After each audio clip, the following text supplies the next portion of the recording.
Came to MIT to do a direct PhD when I was 21. Buying some people there. I swear I'm a lawyer. Never say no to money. What's a comfortable life for you? I don't know how to drive a car. You can come to New York for the models. It's definitely a great investment. That's the honest answer. Okay, welcome to Kristina's podcast. Vaik, Louis, very nice to see you again. And Vaik Mugunthan, you're CEO and co-founder of DynamoAI. That's the company that you built out of MIT. You're a PhD at MIT. And what the company does, you deploy and help large enterprises to deploy generative AI models in a compliant manner. And one of my favorite parts is that you are originally from Chennai, so an immigrant, and you basically made it that American dream. You came here not knowing anyone, anything, and here you are, PhD, your thesis, company, and $19.4 million raised from venture investors, top venture investors in Silicon Valley. Congrats, first of all. Thank you. Wanted to say that I'm very proud of you, and I've been following your journey on Instagram. And what I really love about you is that how grateful you are. It's very obvious that you feel in your heart that this is your dream. You got exactly what you wanted. And I watched your earlier interviews from MIT when you said, ideally it would be nice to have the company based on my thesis. And here you are. It is incredible and inspirational. Thank you. That's nice to hear. And as you said, right, it's like definitely been a dream come true. Kind of like working towards the thesis, something which you're like genuinely like passionate about on like what you want to do. And I'm like doing what I like extremely love doing. So can't be more grateful and thankful. Sounds good. And today I would love to talk about your founder journey, how that dream came to you, what helped you to get here, and not only from, the achievements perspective, but the spiritual side of it. I know you are religious, Hindu, that's your religion, how those beliefs help you to move to where you are right now. What do you believe in? What is the meaning of your life?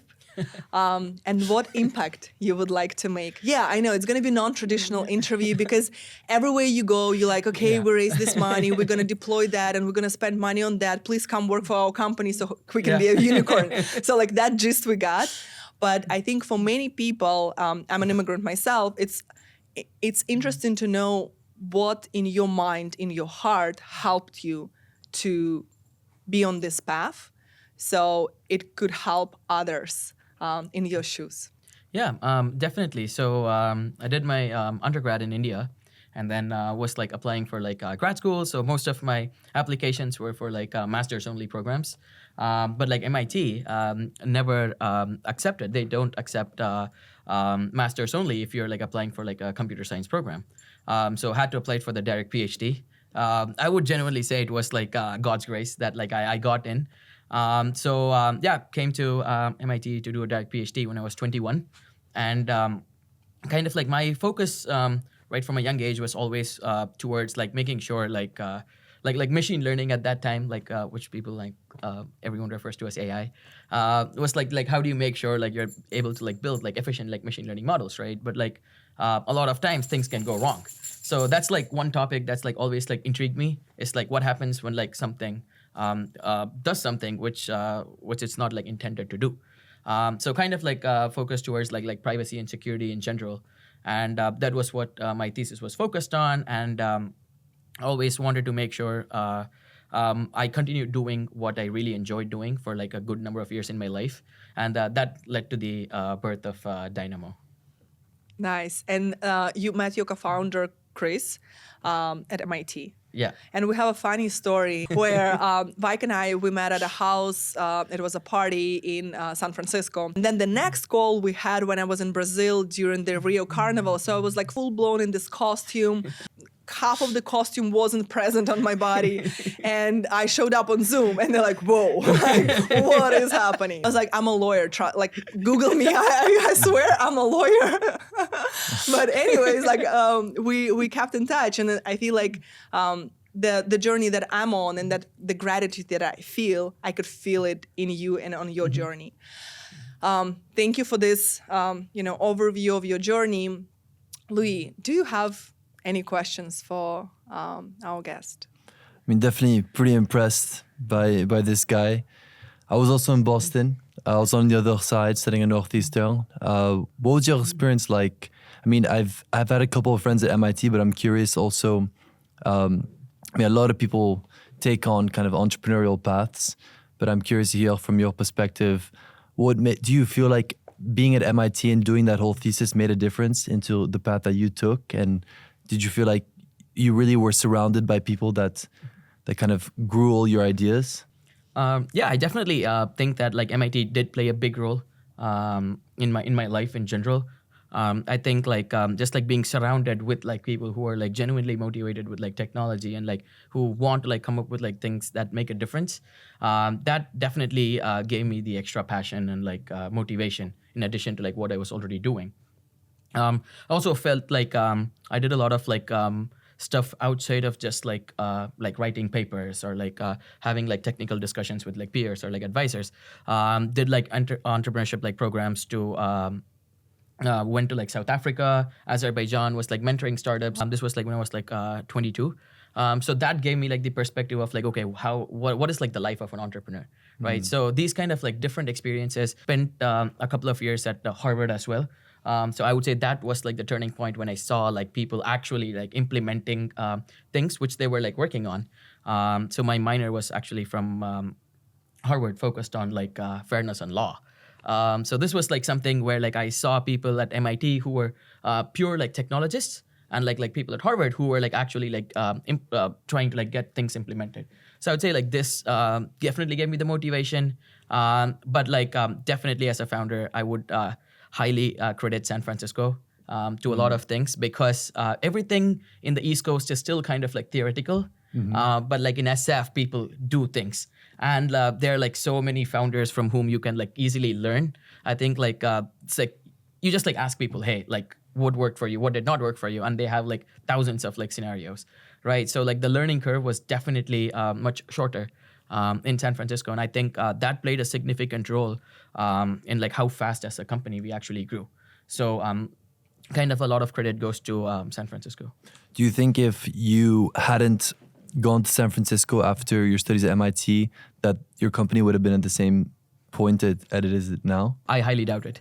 I think I learned so much from like other founders, everything from like raising money to like how to like build a successful team to like how do you scale fast. Kind of like SF is the best place to learn, specifically if you're like an early stage company. And like once the maturity comes, I would say like it's much better to be where like your customers are, or like having like a global team, a global expansion mode. But I think in the early stages, it's really important for like a tech company to be based in SF. So Louis, when are you buying a ticket and flying to SF? As soon as possible. I mean, look, I completely understand what he's telling me. I mean, I took some strolls when I was at MIT, and I would just walk into the buildings wherever I could just, catch someone opening the door because they had like cards, and I would just see these crazy robotic projects, and I was like, wow. I mean, it really is incredible witnessing how many smart people are in this part of this institution. And I've been to San Francisco before. I obviously was like, okay, everyone here is just super socially awkward and nerdy. And to be honest, I mean, I used to think that was not cool, but now I think it's pretty impressive actually seeing there's so much good talent present there. So yeah, I need to get a ticket to San Francisco, ask my dad for the PJ and start buying some people there. I mean, if that's legal. And on a weekend, you can come to New York for the models. Exactly. There's no models in San Francisco, unfortunately. I mean, Only LLMs. Yeah, but the LLMs in San Francisco, they're the best. So worth flying. That's true. Yeah, and I definitely agree to Louis' point, right? Like the Charles is like a fantastic place. Like I think I've spent a lot of time just like walking along the Charles, just like spending a lot of time with friends. Definitely gives you like a good feeling of like peace when you're like there. Kind of like a really good place to relax. So that was one thing which I genuinely miss. Are you not though? being in like you moved to New Cambridge. York. You betrayed San Francisco. Oh no, compared to Boston, like the Charles River is like Charles like River is Boston, nice, yeah. and it's a fantastic place. Nice. But you moved to New York. So What does it tell us? Yeah, so I mean, as I told, right, like now we are like in that like expansion mode. So we have like teams in San Francisco, New York City, Paris, and in like Bangalore in India.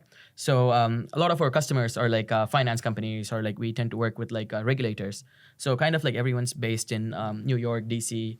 We also have like a good presence in Europe, so like Paris and London. So it's kind of much easier for me to just like go like meet the customers, like spend a lot of time with them.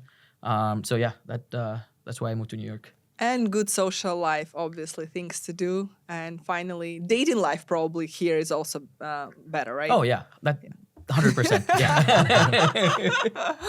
I have good relationship with many founders who, raised a lot of money, sold their companies. They're like done for life.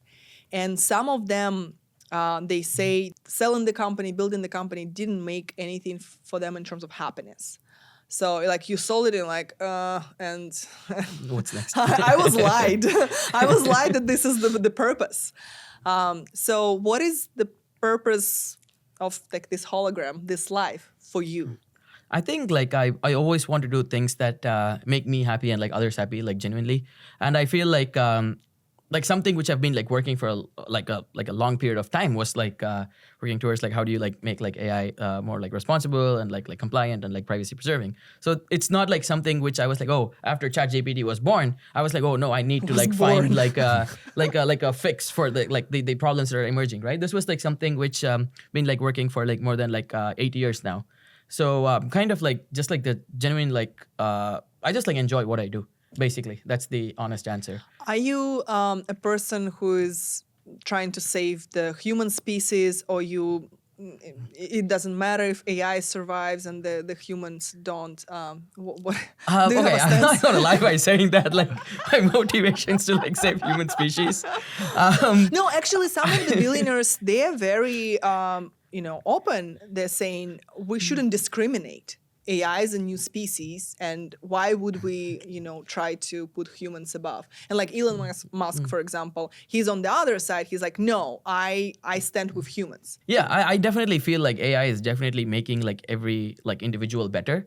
But obviously, like that, as like we were discussing, the challenge is like things can also go wrong. My motivation is to like make sure that like how can you make sure things don't go wrong, Yeah. right? So in fact, it's kind of like helping humans come up with like better like faster decision making, or like saves time for a lot of people. So I would say in that angle, it's kind of like benefiting both. Like if you see from the AI perspective, things are going well, but also for like us as human beings, it's kind of like helping us. Yeah. So you would be sad if AI species take over the human species. I don't think that will happen. Yeah. Why? I always Because feel like DynamoAI.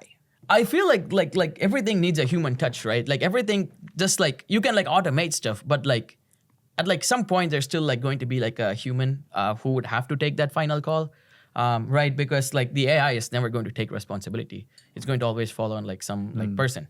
So I always feel like there is going to be that human touch, and that's why it's kind of like important. I love it. And I totally agree with you. I'm building the AI powered law firm, but the thing that you can't automate is the trust. Yeah, the relationship between us is the most important. You can tell me like use whatever you want as long as the result is there. Exactly. Yeah. Yeah, I'm still going to be like Kristina. Yeah, The onus Kristina, is on yeah. you, right? Yeah, Like I don't know. Like you need to like put that trust on your AI model, but I'm going to put that trust on you. Exactly. Yeah, I totally agree. How do you define success? You mentioned that you enjoy what you do, but do you measure it, or as long as you're happy doing what you do, it doesn't matter whether there are results? I mean, definitely I am like motivated towards like getting like positive results. And I feel like you have to give your best shot, right? Like, so nothing like beats like hard work and like determination in general. But like not every time things are going to go the way you're expecting it to. So I feel like as long as like you're like being like truthful to yourself and like what you're doing, and you're like actually like enjoying what you're doing, that's probably like success for me. You already know, I think, based on your experience, that absolutely everything in life is possible as long as you put your mind to it and you know where you're going. So no limitations. Where do you see yourself at the end of your life? Oh wow, that's a that's a big question. I think like I want to like continue doing like whatever I'm doing now. And wherever life takes me, honestly, I would be happy with that. Obviously, I want to make sure that I live like a comfortable life. Like it is like nice to like make sure like a lot of like people who work for like Dynamo, they're like living a comfortable life.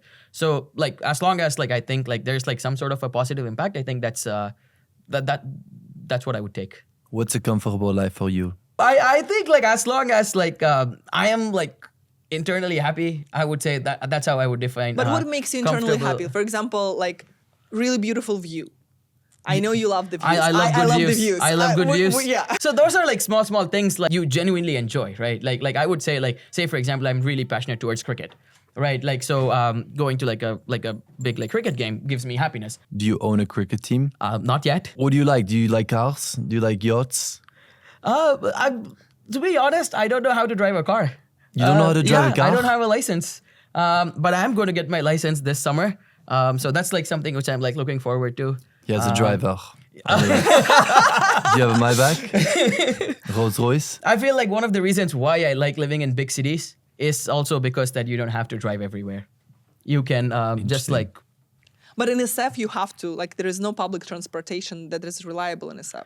In SF, I think you're just like, the goal is to stay focused and like get work done. And like if you have to go somewhere, you just like Uber. Uber. I would say, yeah. Yeah. I recently realized that I spent 1K on Uber. And I was like, damn it, it's really sticky. That's an example of a startup that you even don't notice how you spend and you're not going to change. Yep. Okay, what is the big vision for DynamoAI for you? Everything is possible, you just like dream. Yeah, I think like the ultimate dream is to like make sure like every enterprise who's like deploying like AI models in like production, we want to make sure they're like doing it in a responsible way and like making sure like the overall process is like being compliant, private, not doing things which it's not supposed to do. So kind of like overall like the trustworthiness of like AI is something which we as a company, we want to make sure that we are the best at that and we help people deploy successful AI models. And for you, Vaik, how do you see like your life? Is it like family? Is it in the United States? Is it back to India? What? So one thing which I really enjoy like as a part of this like startup life is that like I have like the luxury to go back home like to Chennai once every like 3-4 months. For like the foreseeable future, I think like my home base will be the United States because I think like that's where like you have a lot of resources to like accelerate the growth of your company. What do you like doing besides working? So I'm a big cricket fan. So I used to play a lot of cricket. I captained MIT for 3 years. I watch a lot of like football, like soccer. Big Liverpool fan. So kind of like more into like sports. And I also love to like travel and like explore like new cities in general. And again, right, like as a part of this like startup life, you get to like go for like work trips. And like that's like a good way to like kind of like learn like different like cultures, like lifestyles, food. So yeah.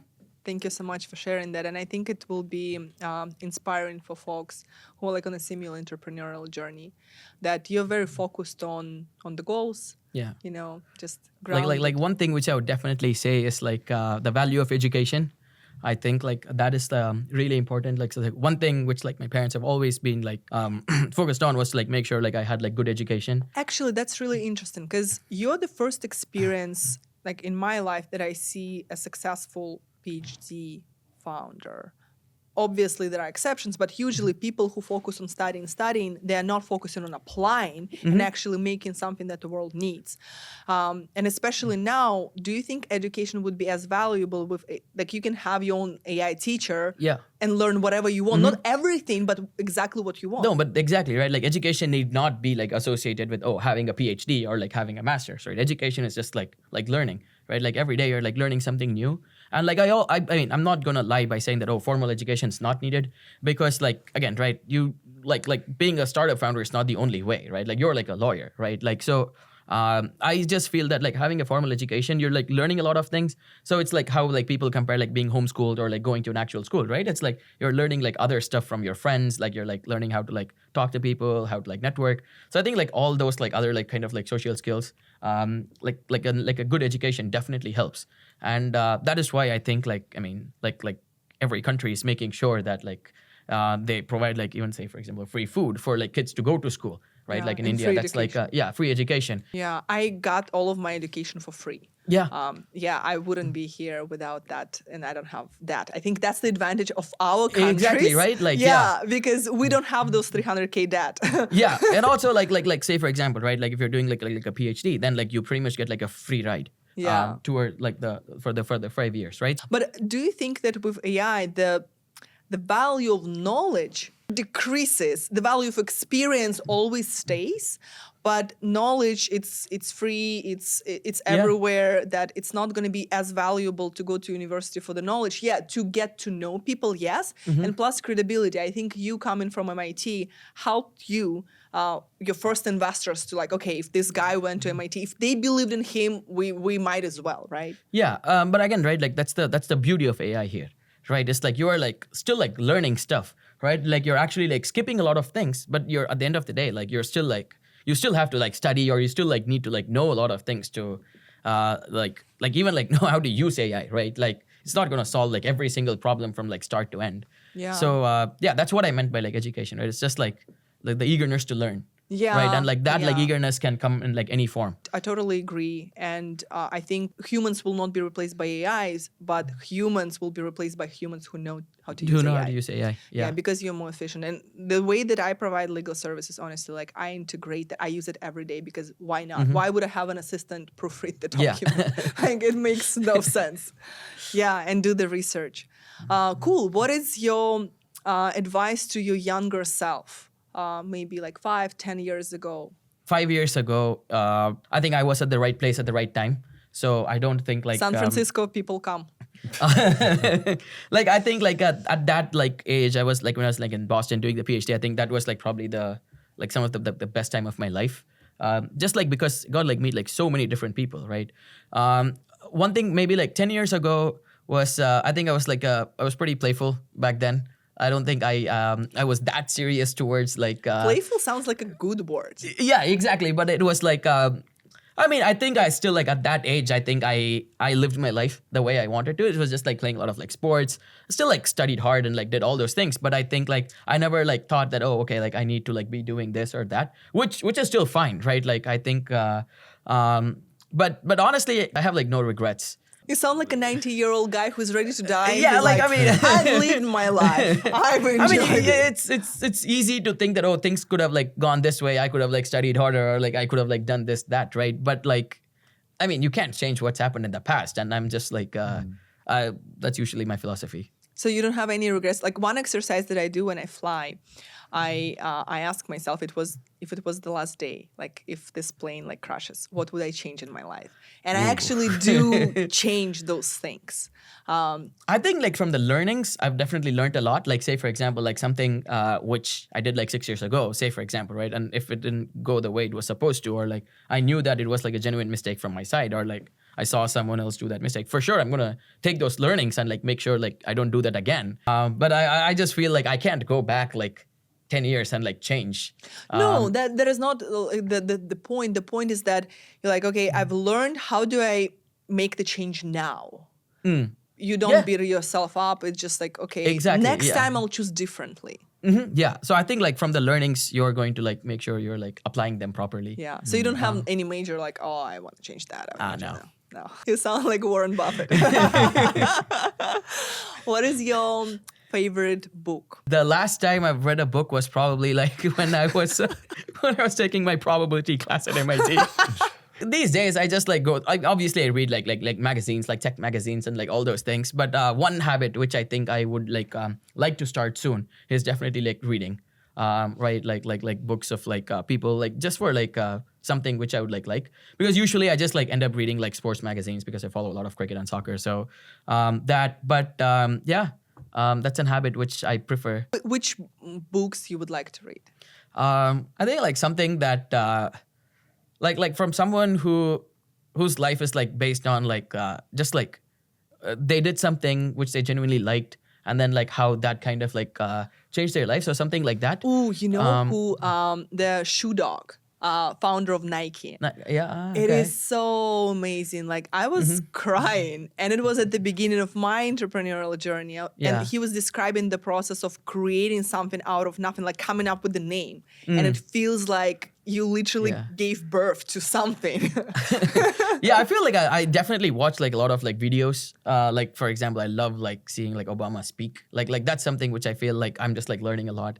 And who is the person you mentioned, Barack Obama? Who is the person that you look up to? I think like a lot of like the decisions I took in my life was like seeing like Mark Zuckerberg.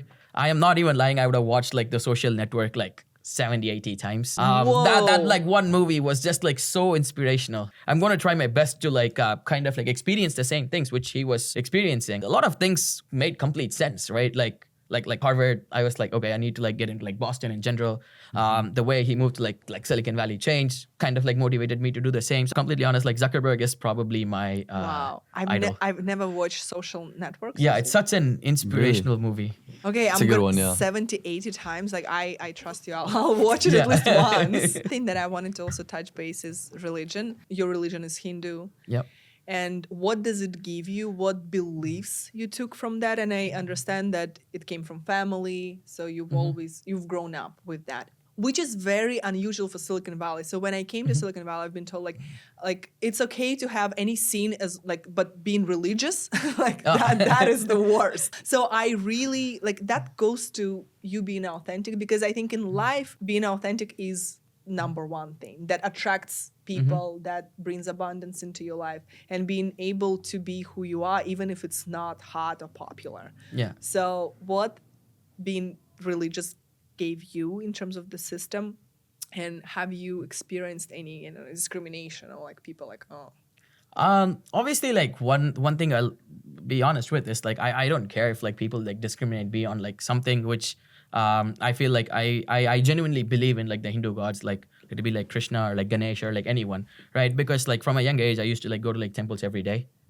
Pretty much when I was in India, and even in like here in New York, I go to the Ganesh temple in like Soho, like at least like once or twice every week. I just feel that it gives me like a good like sense of like mental peace and like calmness. And definitely I do believe in God, and I feel like there is like everything in like life is like happening for a reason, and I feel like God definitely plays a role in like kind of like every action I do, right? Like it'd be like success or like failure. At the end of the day, I just like surrender to yeah, God for that. It just like made me a more like disciplined person as well in life. Obviously, am I like perfect? Absolutely not, right? I still do like things and like everything, but like I just feel like I always feel like okay, like the fear of God is like instilling like the discipline, say for example, in me. okay, so it makes you more grounded and disciplined. Yeah. And what do you mean by surrender? I saw that on your Instagram. Yeah. You definitely go every week to church. I can confirm. What does surrender mean for you? I think like again, right? Like you're doing everything you can to the best of your abilities.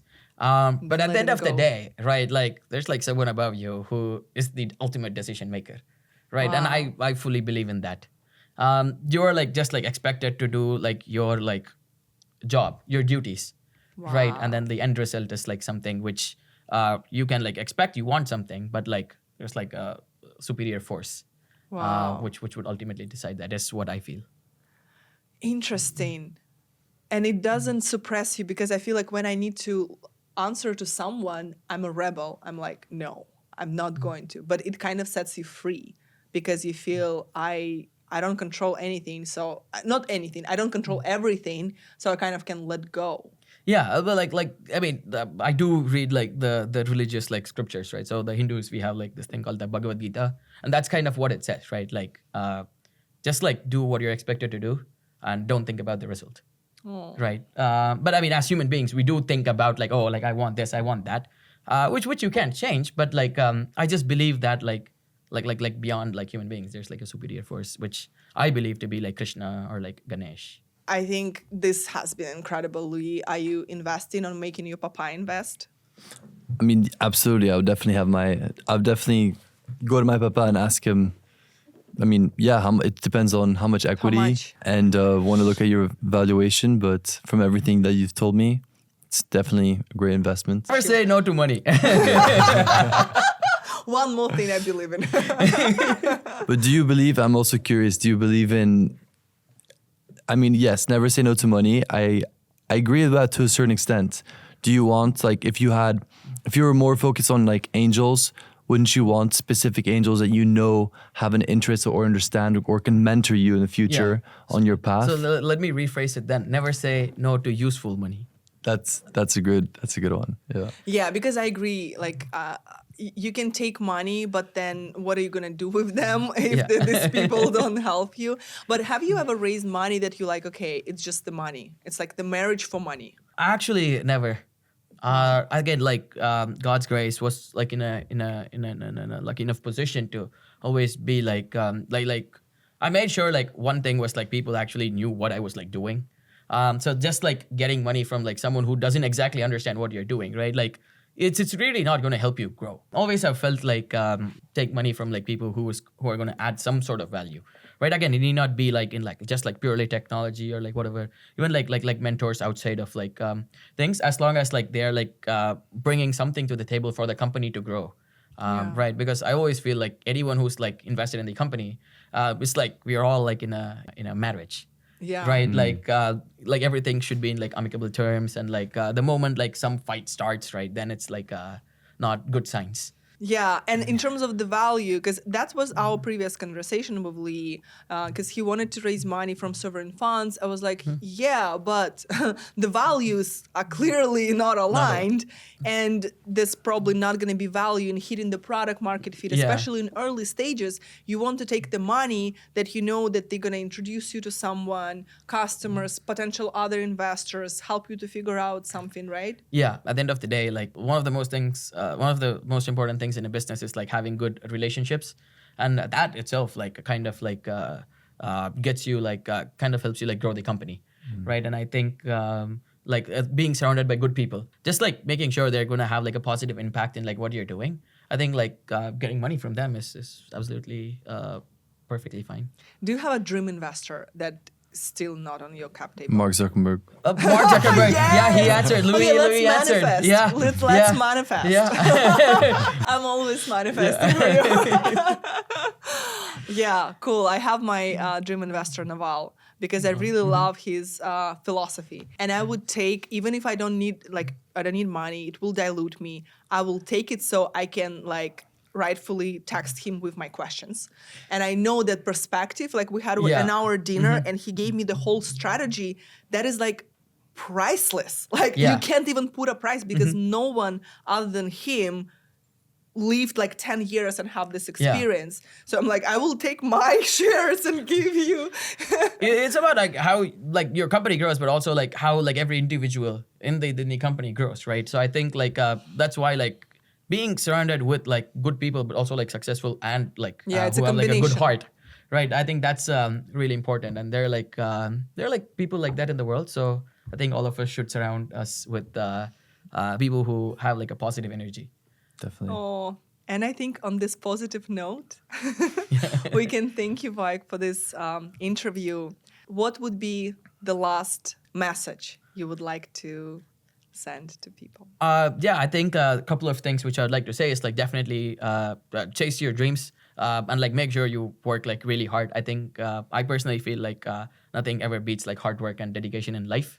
And then another thing which I would also say is like always like respect and like have a good time with your family, your friends, and like above all like you're doing all these things in life, but at the end of the day, it's like the people who've always been there with you. Let it be like friends or like parents. Like take care of your parents like as they grow old. So basic like small things in life, right? Like you feel like like call your parents like once a day, right? Like you're not losing anything out like in like 1 or 2 minutes, right? So I feel like small things in life. Vaik, thank you so much. It was Vaik Mugunthan, CEO and co-founder of DynamoAI.